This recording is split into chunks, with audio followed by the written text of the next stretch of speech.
Nossa marca é mudar pra você se ver melhor. Aqui na TV Assembleia.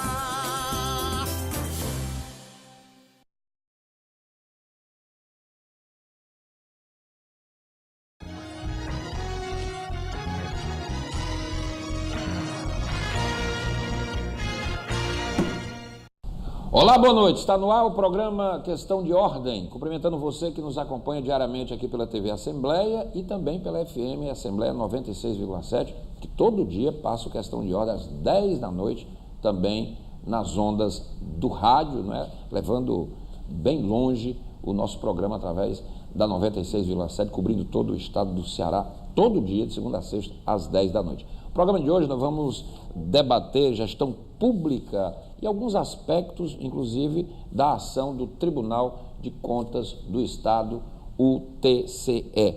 O TCE, inclusive, que está organizando debates e seminários importantes que a gente vai falar no programa de hoje. Por exemplo, eu posso destacar aqui, nesta sexta-feira, dia 25, vai acontecer um seminário que vai discutir com gestores públicos, prefeitos, dirigentes de câmaras municipais, vereadores, enfim, gestores públicos, o regime próprio da Previdência. Será um seminário, uma espécie de seminário de capacitação e de informação promovido pelo Tribunal de Contas do Estado, o TCE, lá mesmo no auditório sede do Tribunal, sexta-feira, começando às 8 da manhã, durante o dia todo até às 4 da tarde.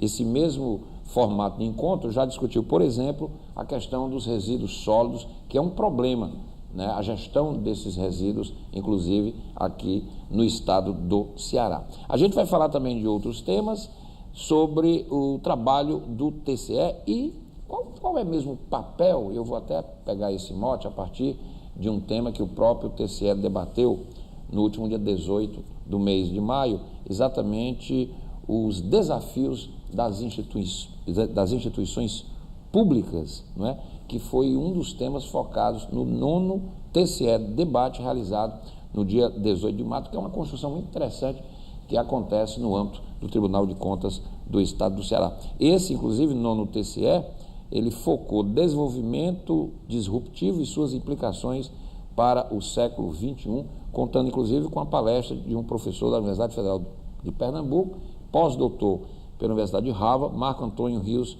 de Nóbrega.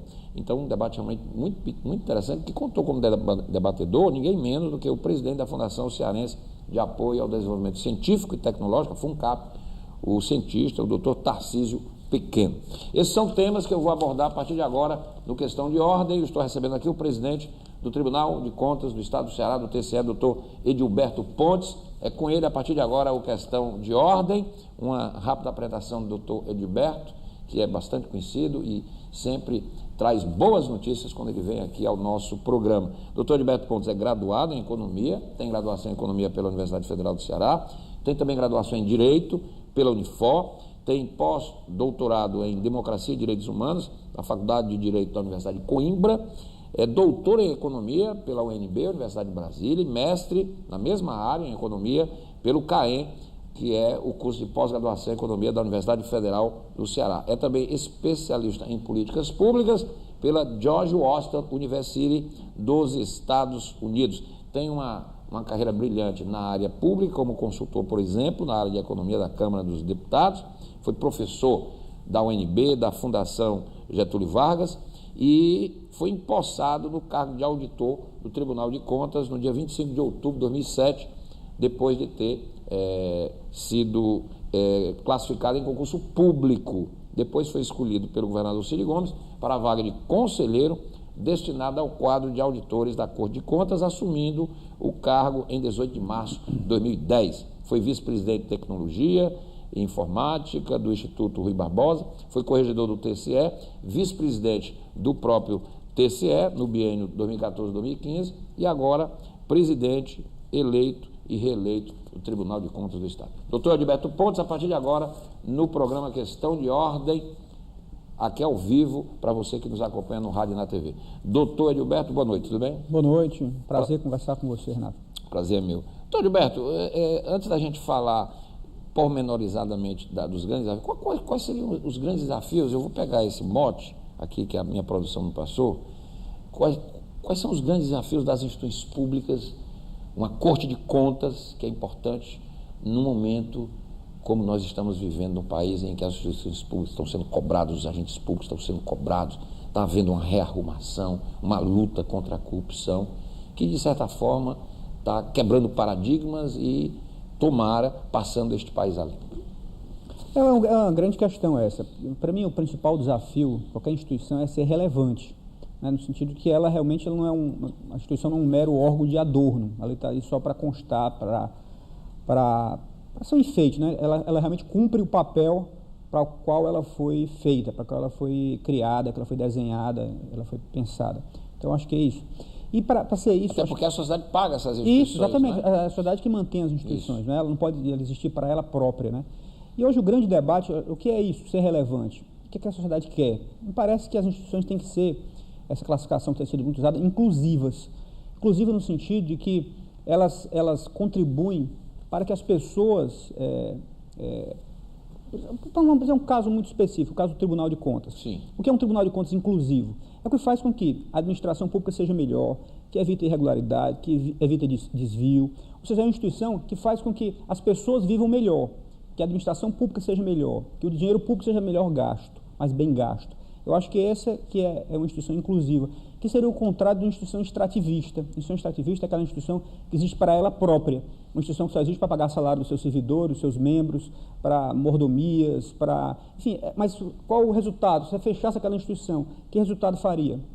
Faria falta isso. Custo-benefício. Você olha, o custo-benefício de existir, por exemplo, a TV Assembleia, qual é o custo-benefício dela?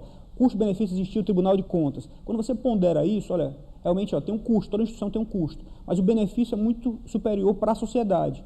Então, eu acho que é isso, a instituição inclusiva é aquela instituição que os seus resultados, os resultados da sua atividade melhoram a vida da população, né? Ela é relevante, ela realmente cumpre o papel para o qual ela foi destinada, para o qual ela foi criada. Esse então é um desafio que persegue o senhor todo dia quando o senhor sai de casa para trabalhar permanentemente, como presidente permanentemente. Essa é uma discussão que a gente tem lá todo dia. Gente, olha, todo dia quando a gente for, antes de você dormir, você deve ver, olha, o dia de trabalho hoje foi isso. Foi produtivo? Foi produtivo, a gente fez tarefas, nosso trabalho foi inclusivo, a gente beneficiou o cidadão, beneficiou a sociedade, ou a gente ficou aqui simplesmente fazendo coisas irrelevantes, aparentemente relevantes, mas apenas formais, que não tiveram impacto nenhum. Então, por isso que a gente está trabalhando muito lá no TCE, um processo de modernização muito intenso, para ser mais relevante. Uma das coisas fundamentais, Renato, nesse projeto de modernização e de ser cada vez mais relevante, é entrar no o que hoje se chama de fronteira. Por isso que hoje a gente está abrindo um curso de especialização para os servidores do tribunal, que a gente está chamando de Fronteiras da Auditoria Governamental, Desafio do Século XXI. Então, o que está se fazendo no mundo inteiro em termos de auditoria governamental? Quem quer ser relevante, quem não quer ficar apenas ultrapassado só na mera formalidade. Usando intensivamente o Big Data, né? Hoje essas grandes bases de dados... Começou hoje? Começa hoje esse curso, a aula inaugural hoje. Melhorar a qualificação dos servidores. Isso. A gente contactou e contratou os maiores especialistas do Brasil, gente da USP, gente da Federal do Paraná, da Fundação Getúlio Vargas, os melhores caras do Brasil, porque o Tribunal de Contas tem exatamente essa visão. Olha, se a gente quer ser uma instituição inclusiva, a gente precisa, relevante, a gente precisa ser uma instituição de fronteira. E para ser isso, os nossos técnicos, os nossos auditores, o nosso pessoal tem que estar altamente qualificado. E o que é hoje que está se falando, o que é a fronteira hoje do conhecimento nesse campo aí, de auditoria, de controle externo? É Big Data, ou seja, nós estamos na era do governo digital, né? Hoje tudo é digital. Então, a quantidade de dados que são elaborados todos os dias pela administração pública, de uma forma geral, é enorme. Então, o Tribunal de Contas não pode ficar fora disso. Então, ele tem que fazer sua fiscalização a partir disso, de Big Data, né? Utilizar intensivamente isso. Hoje se fala muito em inteligência artificial, para fiscalização, inclusive. Então, o Tribunal de Contas precisa trabalhar com isso. Então, esse curso é um grande curso de formação para o Tribunal de Contas, para disseminar esse tipo de conhecimento para os servidores do Tribunal de Contas. Já estamos utilizando, a gente tem um grupo já hoje que utiliza, 5, 6 pessoas já estão utilizando esse tipo de ferramenta. Tanto é que essa fiscalização que a gente fez ano passado teve uma repercussão enorme, Renato, uma economia de cerca de 500 milhões de reais por ano, foi usando essa metodologia de Big Data.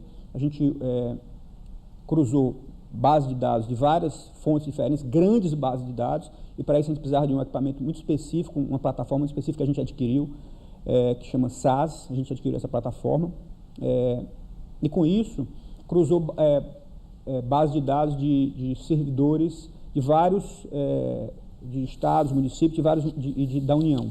Com isso encontrou gente, por exemplo, que tinha 7 contratos, gente com 6 contratos, com 5 contratos. A Constituição só permite no máximo 2, né, no caso de profissional de saúde e professor. E tinha gente com 7. Então, chegou a ter gente com 7.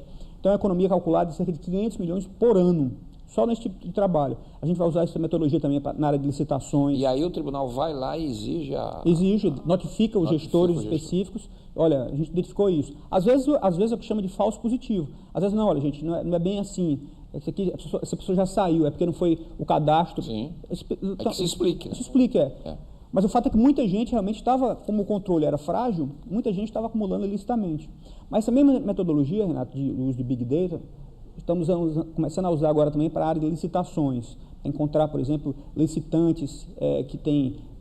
você pega uma licitação com 4, 5 empresas, aí a gente vai, usando Big Data, descobre, por exemplo, que os sócios, tem sócios comuns, ou que então tem sempre o mesmo padrão. Artimanhas, né? Artimanhas de toda a ordem. O mesmo padrão de comportamento se descobre com inteligência artificial, você consegue até prever que possíveis irregularidades serão cometidas. E o tribunal já se antecipa para fechar as possibilidades de corrupção, de irregularidade. Mas o fato é que é isso, quer dizer, o mundo está se modernizando muito rapidamente, não é? É a era da tecnologia da informação, a era digital. Pode uma instituição de controle ficar para trás, não. Ficar analógica? Ela vai ficar irrelevante. Vai ficar irrelevante, esse aqui é o ponto. Então o desafio da relevância é esse, é ficar tecnologicamente atualizado para poder atuar, fazer o seu papel e ser inclusiva. E se ela ficar irrelevante, ela vai perder importância e deixa de ser necessária. E a sociedade vai começar a dizer, peraí, para que eu vou manter isso? Exatamente. Para quê? É porque um custo deles para nada. E às vezes até nem acaba. A gente só o que vê, sem querer citar nenhum caso, mas todo mundo conhece, várias instituições continuam existindo, mas como quase espantalhos, né? Quase fantasmas. Ninguém extingue porque tem agora uma pressão política e tal. Verdade. Aí não extingue, mas fica existindo ali como extingue e deixa morrer na míngua. Né? Irrelevante. Não tem orçamento, não tem recurso, não tem concurso público. Não tem renovação, não tem nada. Exato. Fica ali um espantalho. Aliás, é espantalho mesmo, que tem uma famosa aí, que por não ter mais concurso, está todo mundo se aposentando ou morrendo e praticamente não tem mais ninguém trabalhando no prédio. Né? Pois é. Quer dizer, vira uma coisa absolutamente absurda. Bom, estou aqui conversando com o presidente do Tribunal de Contas do Estado, o TCE, doutor Edilberto Pontes, que foi eleito para 2016-17, reeleito agora nesse novo biênio dele, 2018-2019. Doutor Edilberto, a gente está falando, o senhor falou aí desse desafio, modernização é um dos pontos cruciais da sua gestão, né? Modernização das instituições de controle, atuação mais próxima aos gestores, papel orientador do tribunal. Como o senhor está conseguindo melhorar essa questão dessa modernização dessas instituições de controle a partir do TCE para que a gente possa melhorar lá na ponta o dinheiro público para que realmente a sociedade se beneficie e o cidadão, né? Que o cidadão é que precisa do serviço do ente público. Sem dúvida. No Brasil tem muito isso, né? O dinheiro público ele se perde no caminho e o cidadão paga o preço alto, paga um imposto altíssimo. Toda vez que a gente está agora no maior dilema, isso é a questão da gasolina, né? Quer dizer, se fez 1000 artimanhas, uma roubalheira sem fim, e de repente quem vai pagar o custo disso tudo é o consumidor na bomba da gasolina. É um negócio meio complicado. Exatamente. Tudo cai no ombro do consumidor. É verdade, porque como os americanos adoram repetir essa frase, there is no free lunch, não existe almoço de graça, né? Não existe almoço. Alguém vai pagar a conta, né? Alguém paga. Então, se tem desvio, tem irregularidade, alguém paga a conta. Em geral é isso, é o cidadão, é o contribuinte que acaba pagando por pagar preço mais alto, impostos mais altos. Mas do ponto de vista do Tribunal de Contas, que o nosso papel principal é evitar que haja desadministração, que haja irregularidade, que haja corrupção, por isso que eu falei da modernização, né? A gente fez lá, assim que eu assumi a presidência do tribunal, uma grande reforma administrativa no próprio tribunal. Porque esse era o diagnóstico, olha, aqui o tribunal tem atuado bem, mas precisa dar um salto. há uma quantidade muito grande de contas atrasadas, muitas fiscalizações são feitas de forma não tempestiva. Enfim, apesar do tribunal ter avançado bastante, se a gente pegar, é um contínuo. Se a gente olhar o tribunal que era 10 anos atrás, o que é hoje, então a modernização tem sido, tem várias gestões. Às vezes uma mexida, só uma rearrumação, né, já dá o start. Né? Exato, mas tem feito um esforço para modernizar. Mas eu acho que a gente precisava dar um salto maior. Por isso foi feita essa grande reforma administrativa, que deu resultados muito bons. Por exemplo, ano passado, em 2017, a gente julgou 70% a marca em 2016 em recursos estaduais. Isso já foi resultado disso. Né? Sem falar que a gente criou vários setores novos, que não existiam antes, um acompanhamento mais concomitante à execução orçamentária do Poder Executivo, isso não existia. A gente criou e não necessariamente com mais custo. Não, com custo, o mesmo custo, simplesmente uma reorganização administrativa. Isso aqui é importante. Otimização do recurso e melhorando a qualidade da ponta, né, do serviço. E o segundo é esse ponto de adquirir essas ferramentas que são aparentemente caras. Como eu falei, esse equipamento custou R$1 milhão. Na primeira fiscalização que a gente fez, foi mais de R$8 milhões de economia. Já se pagou. E essa que eu falei de 500 milhões por ano de acumulações indevidas em vários municípios do estado do Ceará. Então, doutor Gilberto, o Tribunal de Contas ele tem uma função que é uma função fundamental, que é o controle, quer dizer, a fiscalização. Isso é fundamental. Numa nação civilizada, evidentemente, que o gestor ele tem que ser até parceiro disto, né? Porque, em tese, todo mundo está imbuído de fazer uma boa gestão. É claro, existem os malfeitores que querem se aproveitar da administração pública para meter a mão e tal, mas eu estou sendo aqui, eu estou analisando que a maioria. Então, o gestor, eu entendo como ele sendo um parceiro do tribunal. Quer dizer, quando o tribunal vai numa prefeitura, por exemplo, e agora também é atribuição do TCE, por conta da incorporação do TCM, quer dizer, os gestores ali devem ser parceiros e não se sentirem intimidados e ameaçados. Já começou a ser assim no Ceará? É interessante isso tudo, Renato. Realmente é uma preocupação que a gente tem lá muito forte. A gente sempre orienta os nossos técnicos, é um discurso reafirmado lá. O Tribunal de Contas ele tem que ser, para ser um órgão realmente efetivo, não ser um órgão de adorno, um órgão relevante, ele precisa ter muita autonomia, ter muita altivez, né? Tem que ser um órgão forte. O controle tem que ser forte. Sim.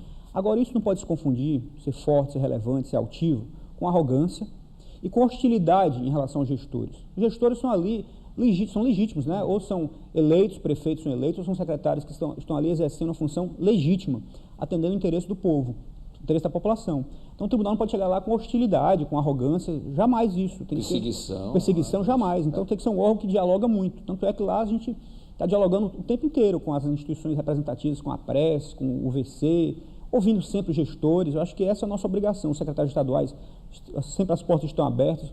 Eu acho que isso é a obrigação do Tribunal de Contas, mais do que uma política. É a obrigação do Tribunal de Contas dialogar aberto a ouvir as reclamações. E uma coisa, por exemplo, que a gente modificou agora, a gente aprovou o nosso manual de auditoria. Sim. E uma das coisas do nosso manual de auditoria, que é considerada uma boa prática internacional. Parece uma trivialidade, mas não é. Tem uma diferença enorme exatamente nesse campo que você está apontando.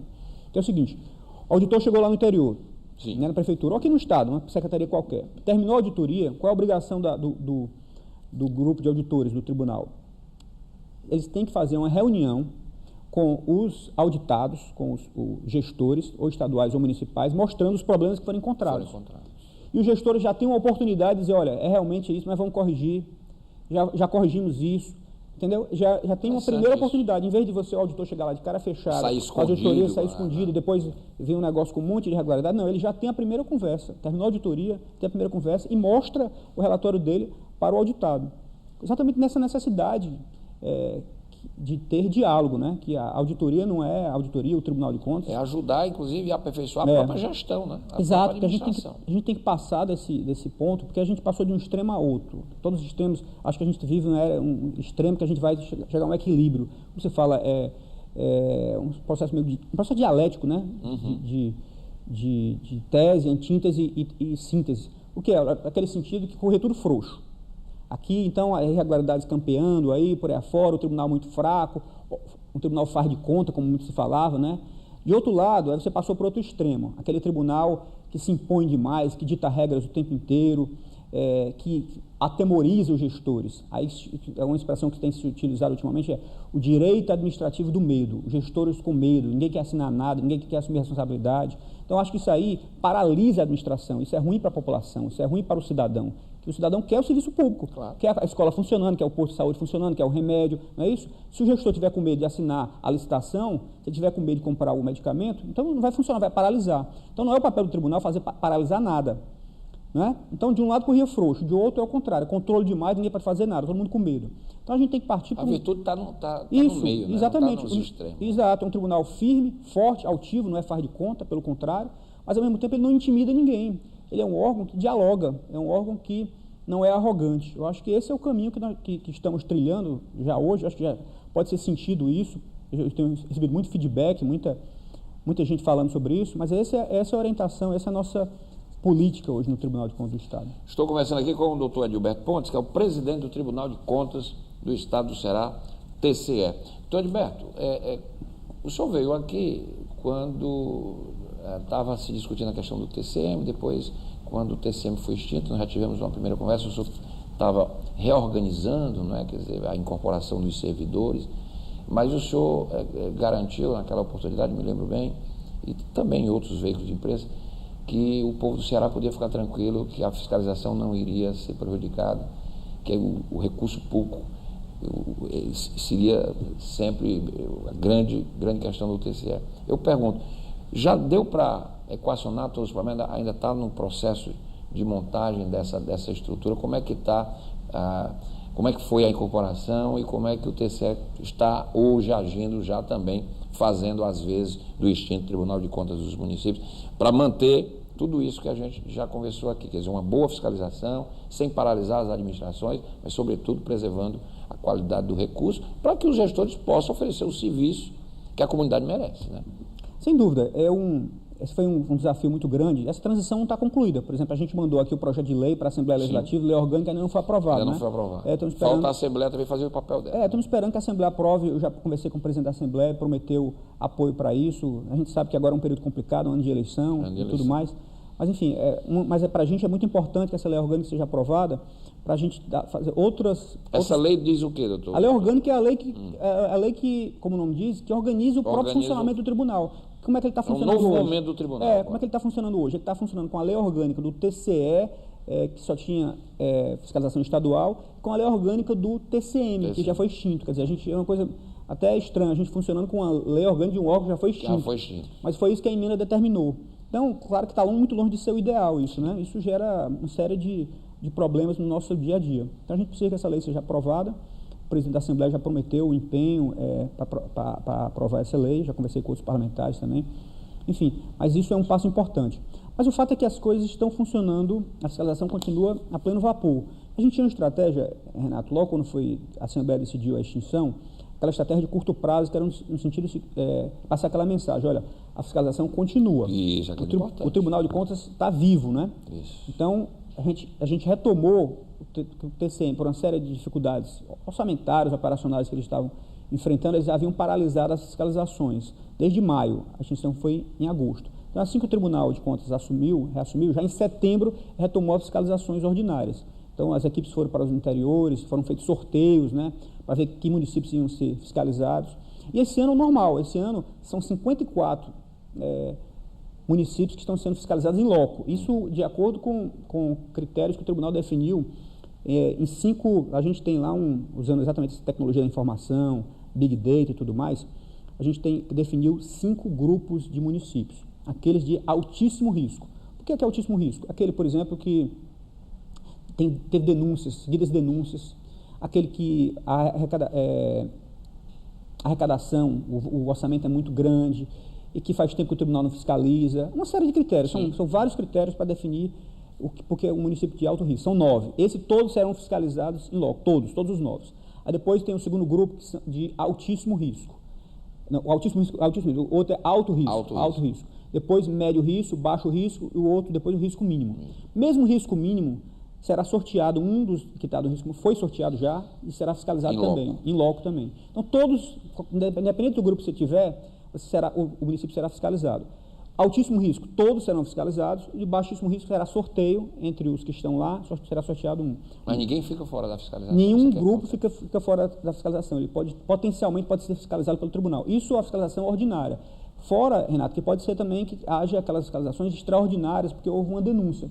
Um grupo lá de pessoas, da sociedade lá, com uma série de documentos, uma série de Ministério problemas, Público pode ou o Ministério Público, isso. uma série de problemas está acontecendo aqui com documentos. O tribunal realmente, esse aqui é o caso. A Assembleia, por exemplo, pediu uma auditoria específica no grupo de municípios, com uma série de documentos mostrando a relevância daquilo.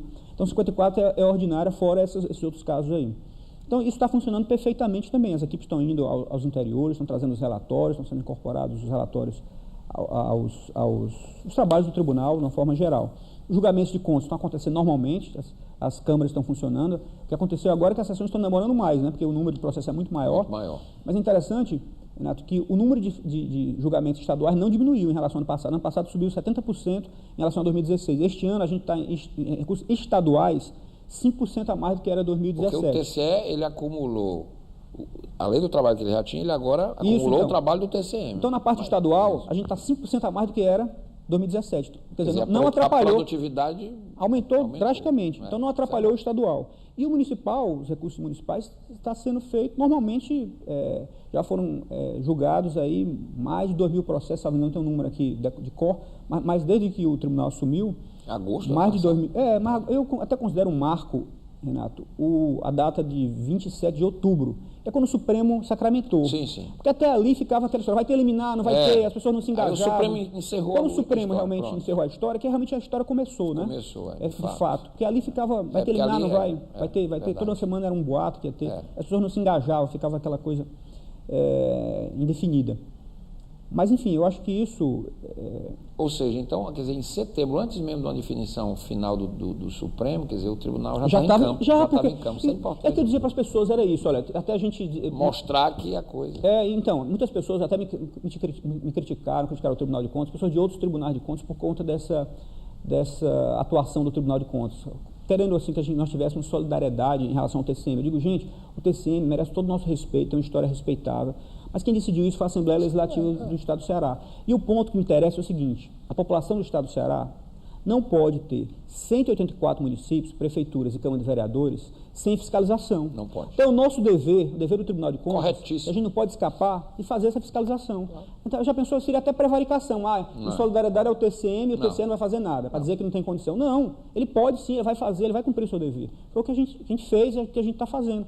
Porque é o nosso dever, a nossa obrigação. Até porque já tinha sido aprovada uma emenda na Assembleia. Exato. Como o senhor diz, a decisão foi soberana do plenário da Assembleia. E o Supremo depois confirmou que foi uma decisão absolutamente dentro dos parâmetros da lei. Muito bem, isso é muito importante, doutor Heriberto, porque havia sempre esse... Até no debate político, e aí faz parte do debate político, né? Quer dizer, um lado e o outro, aquela questão que ia enfraquecer a fiscalização, e o outro lado dizer que não, etc, etc. E a gente está vendo que na prática, isso é que é importante, não houve solução nenhuma de continuidade nessa questão. Isso aqui é fundamental. A sensação que eu tenho, eu acho que mais que sensação, Renato, eu acho que já é uma convicção, é que, na verdade, tem um período de transição. E é igual quando, uma comparação que eu faço, quando você vai fazer uma reforma na sua casa. Então, enquanto você está reformando, ninguém reforma para piorar, todo mundo reforma para melhorar, claro, né? Mas enquanto você faz a reforma, você piora um pouco, né? Tem quebradeira, tem poeira, tem operário, tem barulho, etc. Improvisa ali. Isso Então, para depois ficar num patamar mais alto. É um pouco como isso. Eu acho, eu tenho convicção, mais do que acho, que o controle externo no Estado do Ceará, dos municípios, ficou mais forte. Mas por que isso? Porque você tem uma instituição mais forte, um Tribunal de Contas mais forte. Não é? Porque o TCM havia sempre essa ameaça de extinção, porque como era um órgão que poderia ser extinto, então ele ficava vulnerável politicamente, ele poderia ser extinto, então ele tinha uma vulnerabilidade maior, uma fragilidade institucional maior. O TCE não, ele não tem essa fragilidade institucional. A Assembleia não pode extinguir o Tribunal de Contas do Estado. Todos os estados, isso está na Constituição Federal, tem que ter um Tribunal de Contas do Estado. Então ele é um órgão menos sujeito, menos suscetível às pressões políticas. Às ventanias políticas. Por isso ele pode ser mais altivo. Como, de novo, dizendo, altivez não quer dizer arrogância, altivez não quer dizer hostilidade aos gestores. Mas é fundamental para um órgão de controle funcionar bem que ele tenha altivez, que ele tenha autonomia. Ele não pode ficar um órgão frágil, vulnerável, com medo de ser extinto, não é isso? Isso. Então eu acho que, do ponto de vista institucional, o controle externo ficou mais forte. Por isso que eu acho que essa instituição do TCM, apesar de todos os traumas que isso causou, claro, os desconfortos, mas no fim, o Ceará deu um salto institucional. Do ponto de vista institucional, o controle externo ficou mais forte no estado do Ceará. Essa é a minha avaliação. E numa avaliação, inclusive minha, o Ceará se incorporou a um patamar da maioria dos estados brasileiros. Sem querer entrar aqui fato, no mérito, mas é o fato. Quer dizer, a maioria dos estados tem uma organização de apenas um tribunal e que funcionavam perfeitamente. E o Ceará optou agora por essa nova formatação. Por esse modelo, exatamente. Esse novo modelo, que não é... ninguém inventou a roda. Ele já era, inclusive, uma formatação majoritária no país, foi o que se aplicou aqui no estado. E, pelo que o senhor está falando aí, quer dizer, a coisa está funcionando perfeitamente e a tendência é melhorar. Claro, exato. A tendência é melhorar cada vez mais. A história da reforma, né? A transição tem sempre um custo, uma dificuldade de adaptação. Tem uma lei aqui que vai aperfeiçoar mais ainda, quer dizer, que vai ser um elemento que vai dar ao senhor mais condições ainda. Exato. A formatação, os servidores já estão lá completamente já integrados, né? Os Exato, servidores do TCM. Exatamente. Então, daí para frente é só melhorar, não tem como regredir. Até porque não tem mais volta. Né? Pois é. Isso não vai ser mais modificado. Pois é. Essa certeza jurídica que é importante, né? Porque não tem mais. Quando o Supremo sacramentou, aí que realmente deu uma tranquilidade para trabalhar. Jurídica. Né? Nós precisamos ter, a gente fala tanto nisso no Brasil, inclusive, tem muita coisa que gera insegurança jurídica, né? Essa é a palavra da moda, por exemplo. E nesse caso, nós temos segurança jurídica total, não tem mais. Exatamente. Isso é muito importante. Estou aqui com o doutor Adilberto Pontes, presidente do Tribunal de Contas do Estado do Ceará. Doutor Adilberto, na próxima sexta, me fala um pouco desse seminário. O senhor tem realizado uma série de eventos, né? O TCE Debate, que foi uma ideia sua, né? Ainda quando o senhor era vice-presidente, não é? E que o senhor incorporou na gestão anterior e que tem mantido. E agora o senhor tem realizado seminários, o próximo vai ser sexta agora, sobre regime próprio de previdência. Por que esse assunto específico para prefeitos e gestores? Porque é o assunto da ordem do dia, né? Cerca de 60 municípios, um pouco mais do que isso, tem regime próprio de previdência. Né? Em vez de os seus servidores estarem vinculados ao INSS, eles constituíram regimes próprios de previdência. E é fundamental ter um controle sobre isso. Afinal de contas, isso é um setor que recebe muitos recursos das respectivas prefeituras. Saúde financeira nisso. Então, é fundamental o controle sobre isso, a saúde financeira disso, porque senão você vai formar um passivo, um grande esqueleto. E inviabiliza o município. Né? Inviabiliza o município, um grande esqueleto para as administrações municipais. E, enfim, gerar um desconforto enorme para os servidores municipais. Então, é um assunto da ordem do dia, fundamental, que o tribunal acompanhe, que fiscalize, que... Os gestores têm participado bem desses eventos? Têm participado, inclusive foi uma demanda dos gestores. O tribunal está fazendo esse evento em parceria também com a APRES, com o Ministério Público Estadual. É uma demanda dos gestores. Eu recebi lá, eles têm uma associação, que eu não lembro o nome agora, uma associação desses regimes próprios aqui do estado do Ceará. Outro dia eu recebi, e foi uma demanda deles também. Uma informação, dos 184, quantos, o senhor tem essa informação, quantos tem regimes próprios? Então, são 60 e poucos. São 60 e poucos? 60 e poucos. Que é importante. Até porque a reforma da Previdência continua na pauta, ela não saiu ainda não. Ao contrário, está na ordem do dia, né? Ela está mais do que na pauta, inclusive na pauta dos presidenciáveis, Isso, que vão ser indagados sobre essa questão. Isso, não tem como fugir disso. Não tem como fugir disso. É um problema que o próximo presidente vai ter que enfrentar. Exatamente. Não tem como você fingir que ele não existe. Exatamente. Aí vai depender do olhar de cada um, mas que ele tem que ser enfrentado, vai ter que ser enfrentado, inclusive, e é bom que seja amplamente debatido com a sociedade. É importante que também se faça isso no âmbito dos municípios aqui do estado do Ceará. O antigo debate foi resíduo sólido, também é um assunto muito importante, porque é um problema, né? Eu me lembro do tempo do governador Cid Gomes, que ele queria criar uns consórcios de resíduos sólidos, a Secretaria de Cidade andou formatando, porque é muito caro isto, né? Quer dizer, eu não sei a quantas anda isso, se avançou, porque realmente é um negócio sai muito caro o negócio de você cuidar do lixo, né, dos resíduos. E os municípios não têm recursos sozinhos para fazer isso. Talvez parcerias, consórcios, é mais ou menos por aí. É por aí, exatamente. Porque, apesar de ser difícil, é um tema que também não dá para fugir, não né? Dá. E esses organismos internacionais, como o Banco Mundial, o BID, também estão muito preocupados com isso. Então, em geral, tem recursos, até que financiam esse tipo de projeto.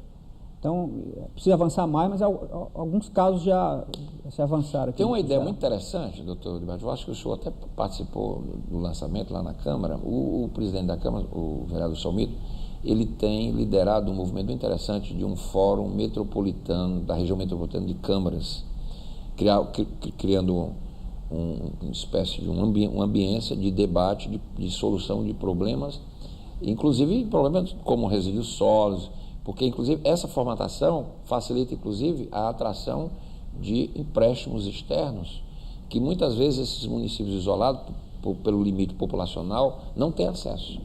Então é uma alternativa jurídica muito interessante, sem dúvida, porque compartilha a solução a partir da união e das câmaras. Eu acho muito legal isso, porque as câmaras, elas representam o povo das cidades, né? Sem dúvida, é fundamental, porque são projetos que envolvem muitos recursos. Recursos. Um município isoladamente, um pequeno município, não tem escala para isso. Então, você tem que juntar 15, 20, 30 municípios para conseguir fazer. Mas esse é um modelo que se recomenda no mundo inteiro, né? Essa junção de municípios, junção de esforços.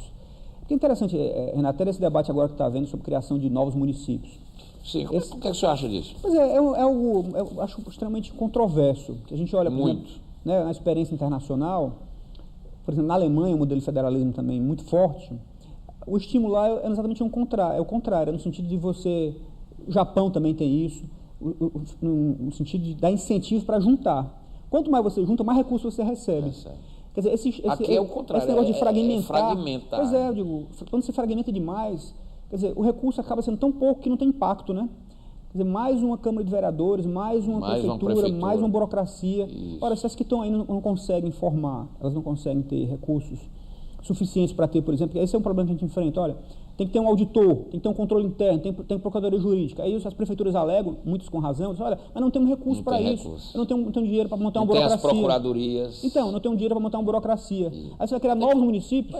É um debate político e eu não tenho uma opinião formada sobre isso. Alguns casos pode até ser o caso mesmo, né? Olha, realmente aqui já tem força suficiente para ter. É verdade. Mas como regra geral... Cada caso é um caso, agora, como regra é complicado. Como regra geral é complicado. Você vê Brasil afora, em Minas Gerais, mesmo São Paulo, aqui no Ceará mesmo, municípios que não têm a menor condição, né? Que realmente não conseguem formar uma burocracia, não conseguem formar um corpo mínimo para se chamar aquilo ali. Olha, isso aqui realmente é uma administração municipal, uma burocracia minimamente formada. Porque não tem recurso, porque não tem escala. Então, ir por esse caminho... O senhor tem razão, eu concordo plenamente com a sua abordagem. Agora, um mês atrás, eu acho menos que isso, os prefeitos se reuniram em Niterói, num fórum, em que os presidenciáveis participaram lá, quase todos, inclusive o Ciro Gomes, o Alckmin, etc, etc. E qual era a grita? A penúria dos municípios, um novo pacto federativo. Ora, se nós estamos com esta pauta na ordem do dia dos prefeitos, é hora de fragmentar. Exato. Será que esse é o momento, exatamente nesse momento, onde a gente está discutindo um novo pacto federativo, nova distribuição, requalificação dessa questão dos impostos, etc.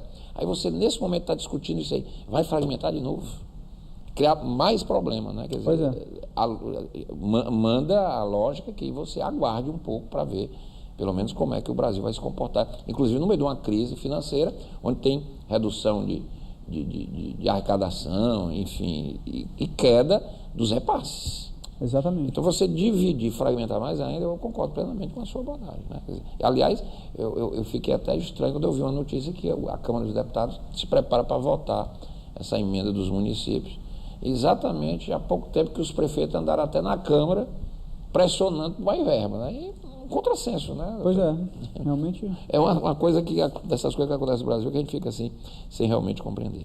Bom, doutor Edilberto, eu queria agradecer, não sem antes permitir que o senhor possa fazer algum complemento. Tem um detalhe aqui, o senhor lançou a nova edição da revista, é? A revista Controle, é verdade. E agora é digital. Tem também a versão digital. E ela continua impressa. A versão impressa.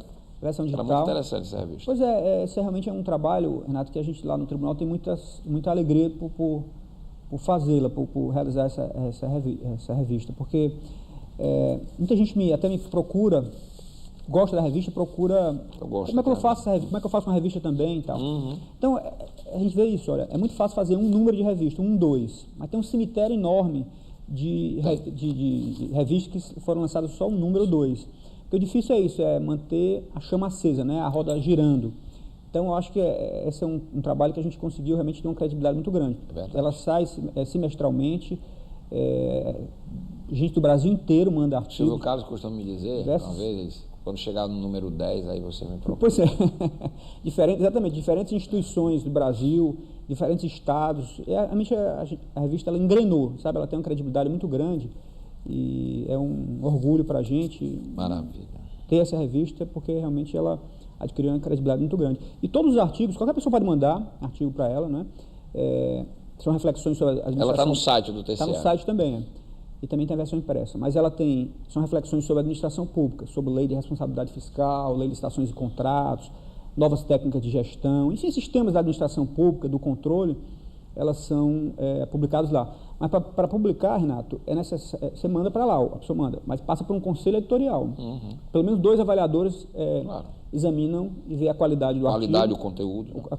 Não tem zero de censura, entendeu? Às vezes foi interessante isso, porque isso para a gente é um valor e tanto. Eu lembro que o plenário tinha decidido determinado assunto e eu tinha sido o relator naquele assunto. E como editor da revista, veio uma contribuição que era o contrário do que a gente tinha definido. Eu coloquei como artigo de destaque, o primeiro artigo da revista. Exatamente para mostrar isso, que é uma revista aberta, de debate, reflexão. Plural, né? Plural. Totalmente plural. É para debater mesmo e criticar o Tribunal de Contas, se for o caso. Então, acho que por isso ela também adquiriu credibilidade. Sem dúvida, sem dúvida. Um debate aberto e focado nas ideias, com conteúdo, né? Com argumentos. Isso, né? Não é a crítica pela crítica. Exato. Você tem que criticar fundamentadamente. Isso aqui é importante. Bom, então, sexta-feira, o seminário das 8 às 4 da tarde sobre regime próprio de previdência, lá reunindo os gestores na sede do Tribunal de Contas do Estado do Ceará. Doutor Edilberto, obrigado por ter vindo. Foi mais uma vez um prazer imenso. Eu sempre digo aqui que o senhor sempre traz boas notícias e não foi diferente desta vez. O senhor veio aqui e trouxe ótimas notícias mostrando o bom funcionamento do Tribunal de Contas, que isso é importante para o povo do Estado do Ceará. Obrigado, Renato. É sempre para mim um prazer estar aqui, conversar com você e estamos às ordens lá, cumprindo o nosso dever no Tribunal de Contas do Estado. E eu acho muito bom porque esse programa também cumpre esse papel de abrir esse espaço para que as instituições possam mostrar a sua relevância. E no caso do Tribunal de Contas do Estado, está mais do que demonstrada a relevância. Isso é importante porque isso solidifica, consolida e fortalece cada vez mais o TCE.